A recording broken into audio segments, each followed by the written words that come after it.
Hello everyone, ఈరోజు ఒక రెగ్యులర్గా ఉండే ఒక వంటకం చూద్దాము. ఫస్ట్ ఆనియన్స్ ఇంకా ములక్కాడలు బాగా ఫ్రై చేసిన తర్వాత ఇందులోనే పొటాటోస్ కూడా యాడ్ చేద్దాము. పొటాటోస్ ఇంకా ఆనియన్స్ ములక్కాడలు బాగా వేగిన తర్వాత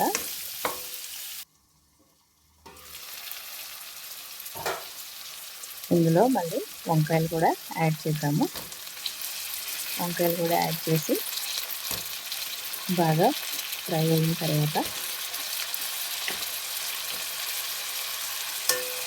బాగా ఫ్రై చేద్దాము. బాగా ఫ్రై చేసిన తర్వాత కొద్దిగా సాల్ట్ యాడ్ చేద్దాము.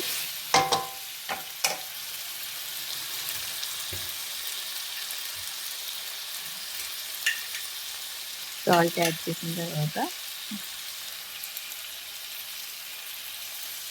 సాల్ట్ ఇప్పుడే యాడ్ చేయాలి. ములక్కాడలకు బాగా సాల్ట్ పడుతుంది.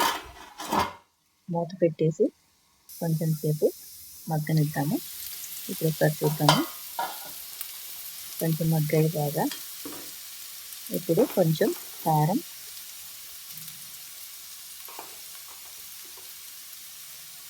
కొంచెం పసుపు వేసి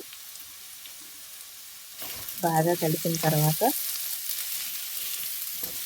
ఇంకొక 5 నిమిషాల పాటు మగ్గబెట్టేద్దాము. మూత పెట్టేసి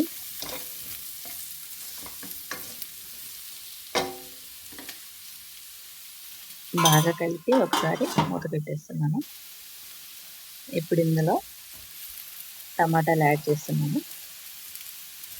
ఒక రెండు టమాటాలు యాడ్ చేసిన తర్వాత అవి కూడా బాగా కలిపి మూత పెట్టేస్తే అవి కూడా కొంచెం బాగా మగ్గుతాయి.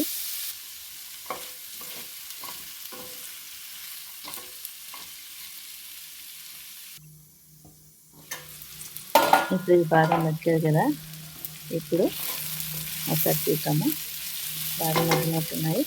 ఇప్పుడు ఇందులో ఒక గ్లాస్ వరకు వాటర్ వేసి బాగా కలిపేసిన తర్వాత మూత పెట్టేసి సిమ్లోనే ఉడికిస్తే కూర చాలా బాగుంటుంది. ఇది టమాటా బంగాళదుంప వంకాయ కర్రీ.